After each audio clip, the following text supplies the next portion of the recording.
गिबियावनो आंनि बे चेनेल नायगिरि रायजो राजा आइ आफा बिदा फंबाय गासैखौबो आं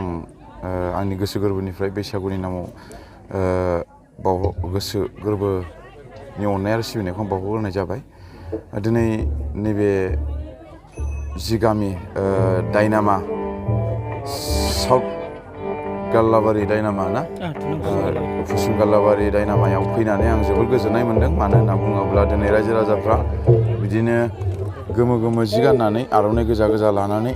बिथांमोना बिराद रंजादों। मानो होननानै बुङोब्ला दिनै बैसागुआ बोसोराव खनसे जायो। दिनै फुराना बोसोरखौ जोङो बिदाय होनानै गोदान बोसोराव जों माबायदि आवगायलांनांगौ बिथांमोना दिनै बेफोरबायदिनि गेजेरजों बिथांमोना गोबां सावरायबाय आरो बिथांमोननि माखासे रायलायनाय माखासेखौ आं खोनानानै बिराद गोजोननाय मोन्दों। आरो आं मोनसे खोथाखौ बुङो जे जोङो लाइमोनफ्रा दिनै गोबां मानसिफ्रा बिदिनो बैसागु होननानै जाला लोंला बा माबा मोनसेयावहाय थानो हागौ। नाथाय जाला लोंलाजोंल' बैसागु जागोन बे नङा। दिनै जोङो बैसागु होननानै बोसोराव खनसे जोंनि धोरोमनि बा नोंसिनि धोरोमनि हिन्दु धोरोमनि होननानै जोङो बाख्नायनानै बा बे धोरोमखौ जोङो बिदाय होनानै बे बोसोरै बोसोर फैबाय थानाय बे बैसागुआव जों अराय सम जों बयजोंबो मिलायलायनानै जोङो रंजानांगोन। आरो दिनै आङो बेखौनो बुंनो सानो जे रायजो राजा आइ आफा बिदा फंबाय दिनै आसाम नाङैनो भारत नाङैनो बे प्रग्रामाव दिनै बयबो लोब्बा लाखिनानै जोङो रंजादों मोसादों। आरो बे प्रग्रामा थांनाय 14 थारिखनिफ्राय लानानै 7 थारिखसिम आं जागोन होननानै मोजाङै मोजां सोलिलांगोन होननानै आङो आसा खालामबाय। आरो जि बे डायनामा गाल्लाबारि बे डायनामा प्रग्रामाव दिनै 14निफ्राय लानानै दिनै 16 थारिख सानजौफु समसिम आरो मोनासि समसिम दिनै मोजाङै मोजां जागासिनो दङ। आरो बे प्रग्रामा मोजाङै मोजां सोलिलांगोन। आरो बिथांमोननि जि रायजो राजाफोरजों ज' थानानै बैसागु प्रग्राम होन बा जायखिजाया बिथिङाव होन बिथांमोना गोबां माने जेरावबो बाहागो लायो। आरो बिथांमोननि जि मावलांबाय थानाय खामानिया अराय सम जाहाथे रायजो राजाजों लोब्बा थानानै ज' जानानै जाहाथे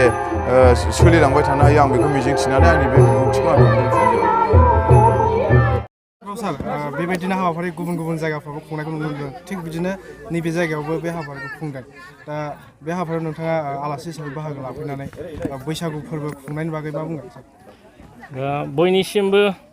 गोदान बोसोरनि रंजालि गोदान बोसोरनि आङो गाहाम हामलायनायखौ जासिबाय। दिनैहाय नैबे 2 नं पश्चिम गार्लाबारियाव जिहेथु दावगाफु क्लाबनि बानजायनायाव आंखौ दिनै आलासि हिसाबै हांख्रायनानै बिथांमोना 8थि रंजालि बैसागु फालिनायाव लेंनानै लाबोदों। गिबियावनो बिथांमोननि गामिनिसिम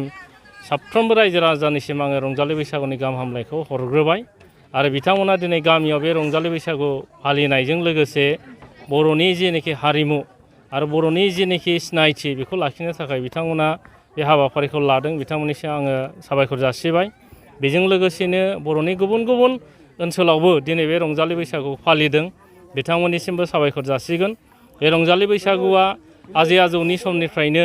निस्सय बेयो सोलिबोदों। मालानिफ्राय सोलिबोदों जों बेखौ बुंनानै फोजोबनो हाया। बे बैसागुआ बर'फोरनाव सोलिबोदों। आरो बे रंजालि बैसागुआ आबादजों थानाय मोनसे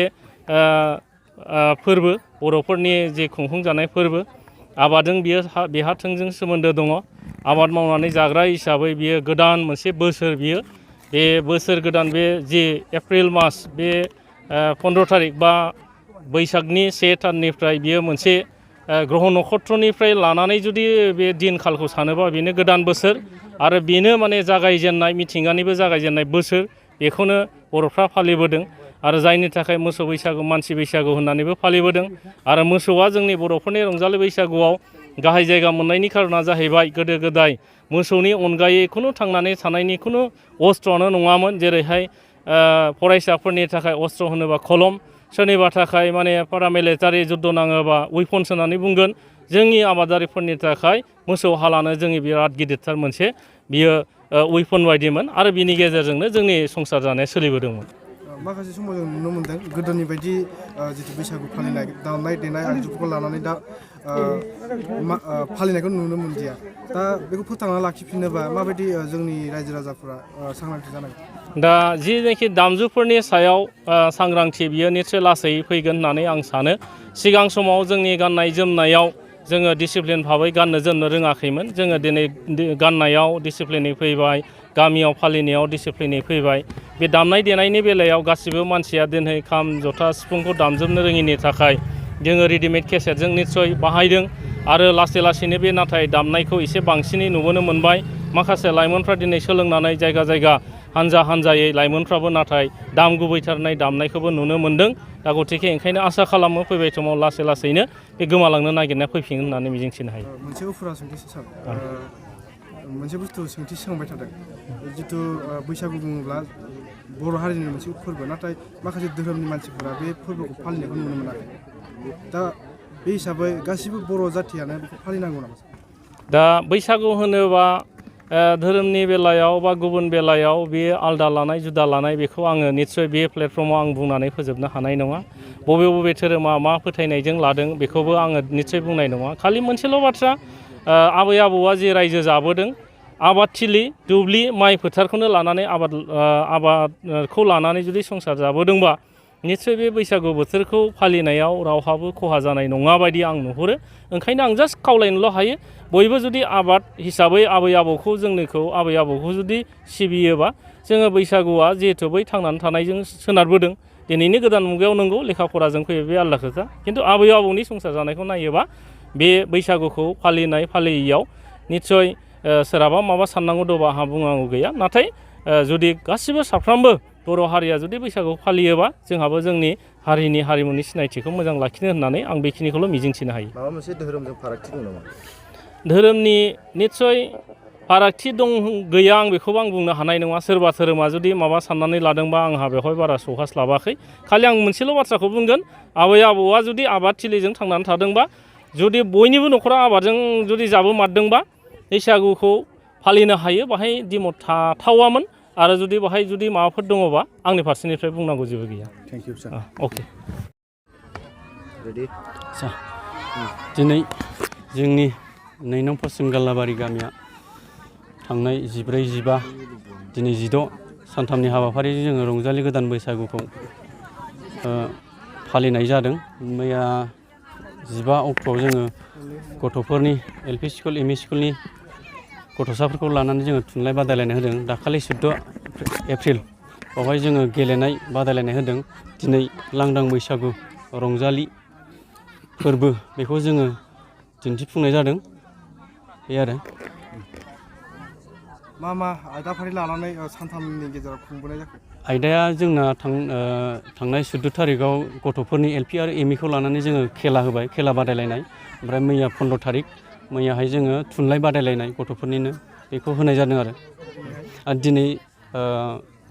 लांदां बैसागु बर'नि माहारियारि फोरबो रंजालि गोदान बोसोरखौ फालिनायजों लोगोसे जोङो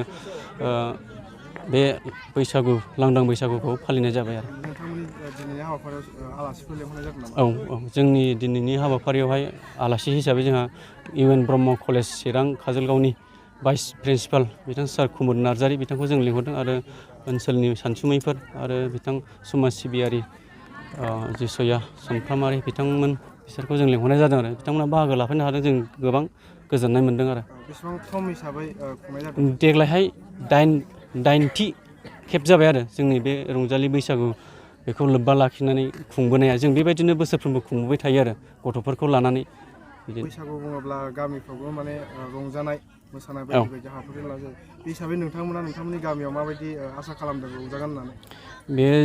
जोङो थांनाय बोसोरफोराव जोङो नुबोदोंमोन जोंनाव बेफोरबायदि ज' रंजानाय गामिल' जायोमोन जोङो नैबे हाबाफारिखौ लानानै जोङो गोबांहाय रंजानाय मोन्दों गोजोननाय मोन्दों बुरै बोराय गथ' बिसोरबो रंजानायखौ मोन्दों आरो एसेब्लाबो जोङो एसे सोलायनायाव लाबोनो हादों आरोखि